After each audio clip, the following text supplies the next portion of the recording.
Have you ever pushed someone so far that you unraveled your own plans? In the heart of a bustling Hanoi street, H.O.A. Karen, as the neighborhood dubbed her, stormed into Min's tiny tailor shop, her voice slicing through the hum of sewing machines.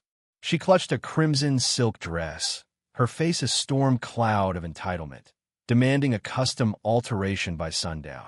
Min, a 24-year-old tailor with calloused hands and a quiet pride, stared at the intricate garment.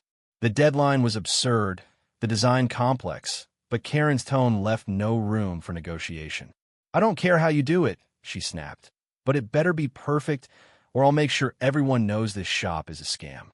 Min's shop was a haven of precision, a place where locals trusted him to breathe life into their fabrics. He'd learned the craft from his late grandmother, whose steady hands had taught him patience and perfection. Karen, a well-known real estate agent, had a reputation for bullying small businesses into submission. She'd once forced a cafe to remake her coffee 3 times, then left a scathing review anyway. Min knew her type, but took the job, sensing a challenge beneath her venom. He quoted a fair price, but Karen scoffed, slashing it by half. "Take it or leave it," she said, tossing the dress onto his counter like it was trash. Min nodded, his jaw tight, and agreed. The clock was ticking. As Karen strutted out, Min examined the dress. It was a high-end piece, delicate silk with intricate embroidery, needing precise alterations to fit her frame. A day's work for such a task was madness. Most tailors would need 3. But Min had a plan. He'd work through the night, fueled by instant noodles and determination, to meet her demand. Not because he feared her, but because he refused to let her tarnish his grandmother's legacy.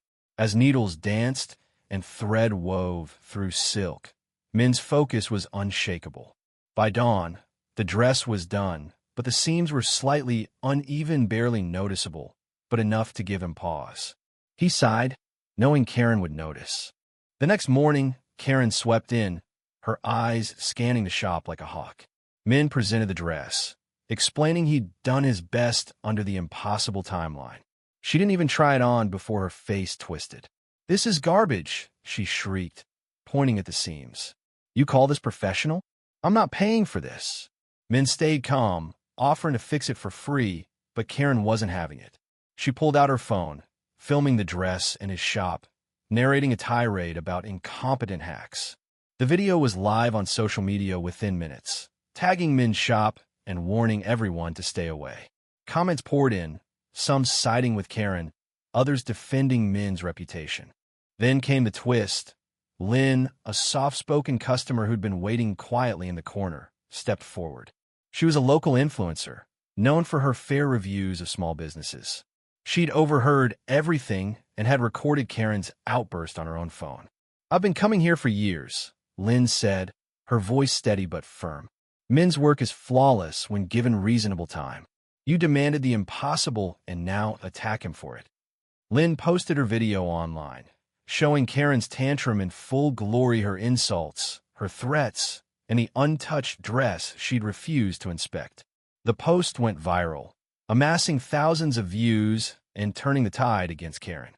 The confrontation erupted when Karen returned that afternoon, unaware of Lynn's video. She demanded a refund and a new dress, threatening to sue. Min, now backed by a small crowd of loyal customers who'd seen Lynn's post, stood his ground. "You gave me one day," he said, his voice calm but cutting. "I delivered. You didn't even try it on." The crowd murmured agreement, and Karen's confidence faltered. She tried to argue, but Lynn stepped in again, showing her phone with the video now at 10,000 views. "The internet knows the truth," Lynn said. Karen's face drained of color as she realized her tirade had backfired.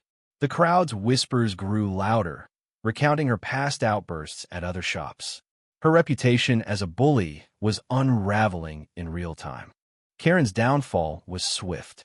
The viral video sparked a flood of negative reviews on her real estate business, with clients sharing their own stories of her manipulative tactics. Min, meanwhile, offered to fix the dress properly if she paid the full price up front. Desperate to salvage her image, Karen agreed, but the damage was done. She paid double to cover the rush job and the repairs, her hands shaking as she handed over the cash. Min worked methodically, delivering a flawless dress 2 days later. Karen took it without a word, her usual bravado gone. The shop buzzed with new customers, drawn by Lin's video and Min's quiet resilience. His grandmother's legacy shone brighter than ever. In the end, Min's shop thrived, not because he fought back with anger, but because he let Karen's own actions undo her. The neighborhood rallied around him, sharing stories of his kindness and skill. Karen, once a feared figure, faded into the background, her business struggling under the weight of her exposed behavior. The lesson was clear. Entitlement can unravel even the most powerful when truth and community stand firm. What do you think? Did Karen get what she deserved, or should men have handled it differently? Share your thoughts.